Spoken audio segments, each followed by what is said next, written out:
Hello, and welcome back to another episode of my series of looking at games on the Famicom Disk System. This time we're going to be looking at a game developed by Imagineer in 1987, whose full name is Seiken Saiko Calibur, Maju no Mori Densetsu, which translates roughly into Holy Sword Saiko Calibur, Legend of the Devil Beast Forest. Now, here you can see kind of the basic backstory for this game. That's pretty much all you're going to see of it. This game seems like it would have a lot of backstory if you looked at all the stuff that it contains in the box, but it really isn't that story heavy, and even if you're playing the Japanese version, you can do fairly well. If you don't know Japanese, that is. In fact, even if you do know Japanese, this game does have some rather unintuitive features behind it. I'll get more into that once we actually get into the gameplay.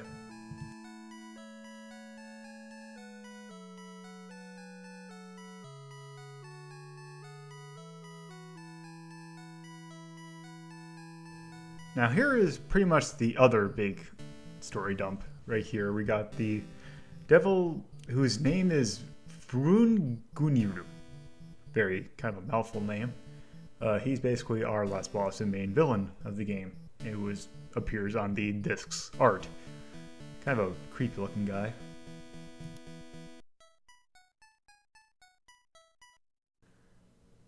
Like most Famicom Disk System games, you got a fairly simple save system going on.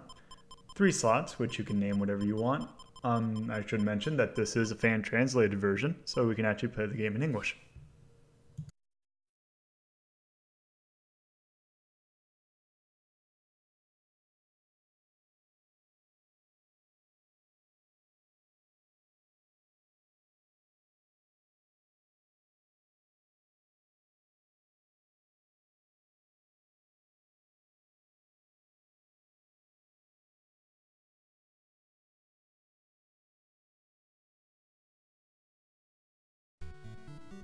The gameplay in this game is very similar to Legend of Zelda, except for some rather odd mechanics. As you can see there, the little guide at the beginning gave me 100 pink things and 100 blue things. The blue things, as you can see here, are money. And your pink things are actually bread. As you can see, it's constantly counting down. The bread system is not like a traditional food system in that you have to constantly be giving yourself food. You get a very generous amount of it, and the nice thing about it is that every time it counts down 6 times, you regain 1 little pip of health. The item that I bought was the Sacred Robe, which essentially acts as the Legend of Zelda's blue ring and reduces all damage you take to half, which is fairly nice because you don't start out with a huge amount of health. And as you're going to see here, you get quite a lot of bread dropped from enemies. But something seems a little odd. I don't seem to be getting as much money as I usually do. I'll have to look into that. The combat in this game isn't nearly as rewarding as, say, Legend of Zelda, but it's fairly standard. It's not bad, it's just not great. One thing you should note is that as you can see, the enemies blink when you kill them, and it's rather odd. The enemies will hurt you if you run into them while they're blinking. So even when they're in their, even as they're about to die, they can still damage you if you run straight into them. A lot of enemies have a projectile in this game, and unfortunately there's no shield equivalent like a direct shield that you can block. You just kind of have to dodge it, which isn't exactly really easy most of the time. And already we are about to fight our first area boss. This is a hippogriff, and is kind of mean, as even with the Sacred Robe, he does a lot of damage.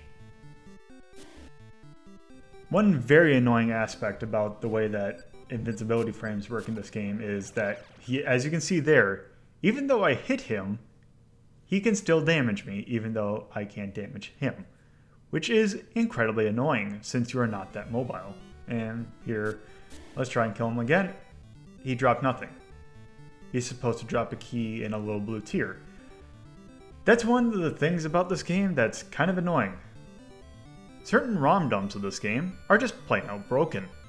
So even though you download the game, if you aren't getting money drops or other drops, the game's not working. And I forgot to show this little tidbit off. You can actually pick what kind of character you play as.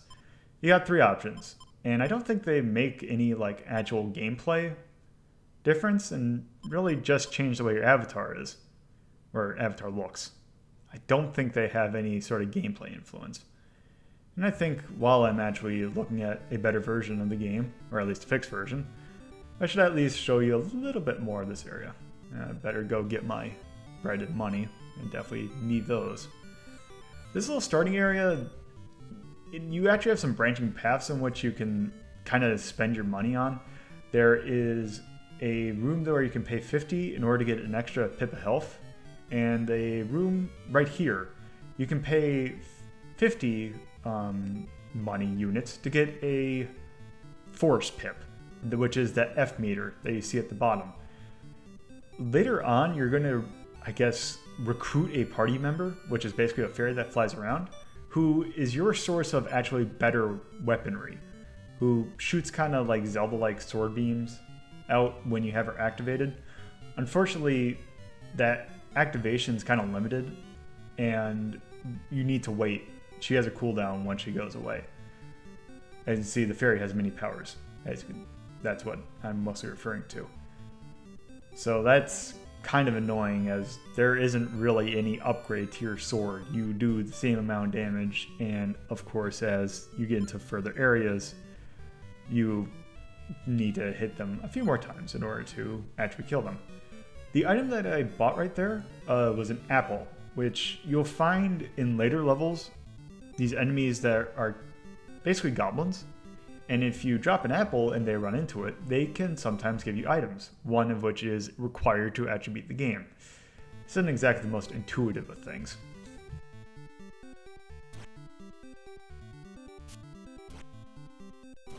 As you can see now, I am actually getting money drops. Unfortunately, as you can also see, you only get one little bit per pickup, and there aren't any multiple money. You get one per, so there's not like a 5 rupee like as in The Legend of Zelda. It makes grinding for money rather painful.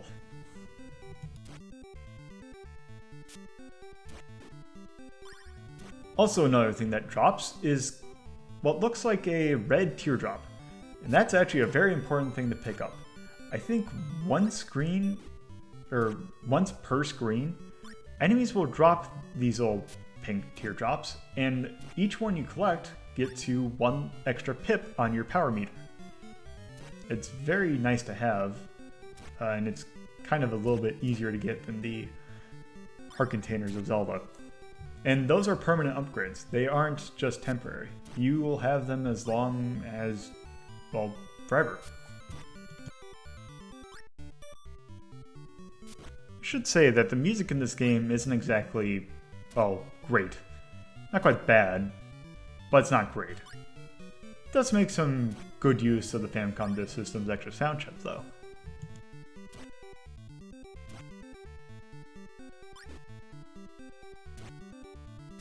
You would figure with the spam of projectiles that enemies tend to shoot out that health would be a big concern. With the food mechanic, or the bread mechanic, this actually doesn't seem to be quite that big of a deal. And the reason I was slashing around the trees is occasionally you'll find hidden areas, or hidden rooms within the trees of the area. And I am not doing too well, but I do believe that I actually win. And that's what it's supposed to drop.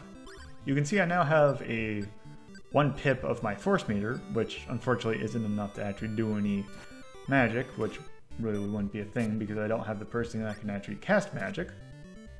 But one thing that I could have done at the beginning was pay the $50 or pay the 50 money in order to get an extra pip, which I believe now would give me enough to cast magic.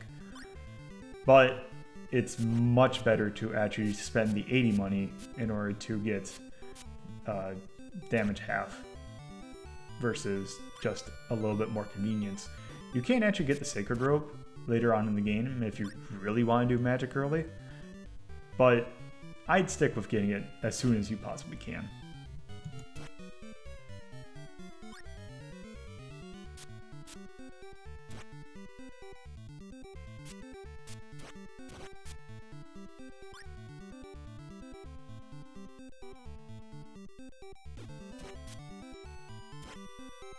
Okay, so I have a fair amount of wandering around that I need to do in order to get to the next thing I need to do in this area.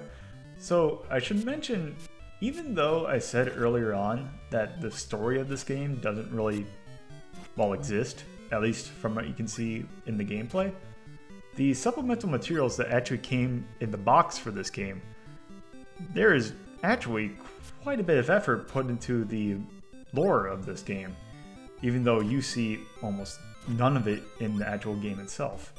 Not only does the game have actually a very interesting box, but it also comes with not only a manual on how to actually play the game, but a fully illustrated little tiny booklet that details the background of this, the story of this game, as well as even a cassette tape that actually, I guess, further details the plot of this game, or it might be some sort of radio drama. I can't really understand that much Japanese, so I really don't know. But it's just interesting to see that even though this, well, to be honest, rather generic Zelda clone seemed to have a lot of effort put into it, it actually kind of makes me like it a little bit more. Kind of seems less like a kind of a cash-in as it is some developers who were really wanting to put a whole lot of effort into their game, but just didn't quite have the ability or know how. Because you can see it has some unique aspects, like the bread system and just the way that you cast magic, but it just doesn't really pan out that well. As you can see there, that is the thing I need to go to next. You saw it for a brief moment. I need to rescue a fairy. That fairy is named Popo, and she is one of the two, I wouldn't really call party members, but they are essentially your companions. And Popo, when you call on her, will make it so that you take in bread at a doubled rate, which might seem like a bad thing, except that really ups the amount that your health regeneration works. And that's a pretty nice thing if you don't have much health left. Now, another thing that she can do is she can also block those little shots that enemies put out. It's kind of not as reliable as a shield like from Legend of Zelda, but it's some protection. And unfortunately, she can only take a few, like I'd say maybe 5 or 6 hits before she essentially goes into sleep mode, and you have to wait a few minutes before you can call on her again. Now, her counterpart, Pee-Pee, is who you rescue in Area 2. She is how you actually cast magic in this game. If you have enough force meter, you can actually cast different spells. But they mostly work as your sword beam does in the Legend of Zelda, where you just swing your sword and a little extra beam comes out. Now, you might have noticed that I really haven't gone into my inventory or really picked up any items that I can use.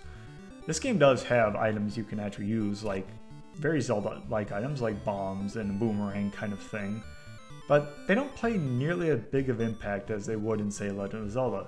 They're just kind of meh, and you can really do everything you need to do with your sword, which is kind of unfortunate because the sword isn't exactly that great, but oh well, that's just how the game is. Now, one of the things that as I mentioned, you can use Popo as a shield. She kind of just goes about her own way, so using her as a shield isn't exactly reliable. So that's kind of one thing against her.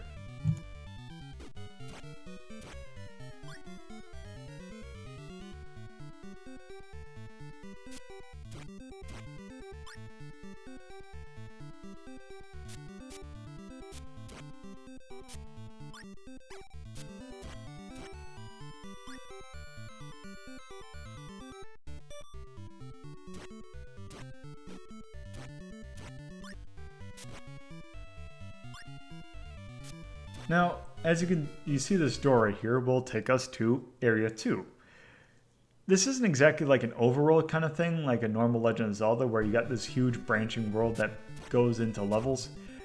You kind of got, it's almost like Blaster Master, in a way, where you just kind of go from area to area and certain areas link up. As you can see there, Popo kind of took the last shot she'll take, and she kind of disappears. She's not dead. She'll appear later on in your inventory. You'll actually get one of those 4 boxes she'll end up, I guess, residing in.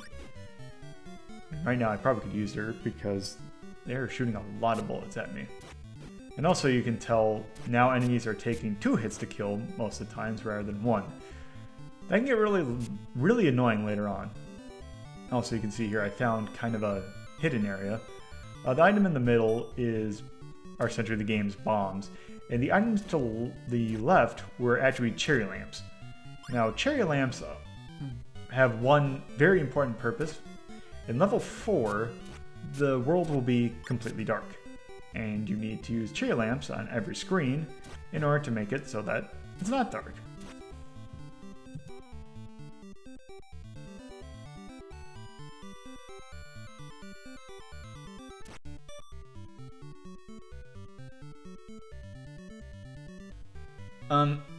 I don't know if this is an error on the fan translations part, but we don't have a bracelet, and that's not really a good reward, is being able to buy things.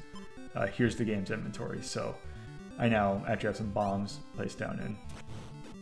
Not exactly as exciting as a Legend of Zelda bomb, or as useful.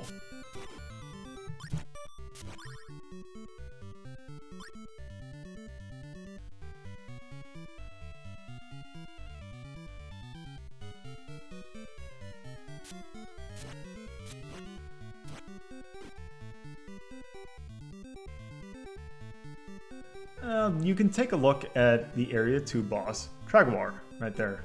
He's a spider, and he is very annoying to deal with. When you only have a sword, really, to deal with enemies, having a really big hopping around enemy is kind of annoying. And as you can see, Popo came back. You can go into the inventory and just select her, and she'll come back.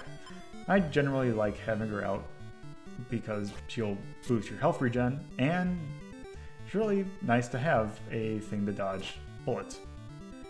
And actually, I think this is actually kind of a good place to stop. You've kind of gotten to see pretty much most of what this game has. I haven't really played a whole lot of it, but it's fairly interesting, and maybe you'll enjoy it. Thank you for joining me. I hope you'll come back later on.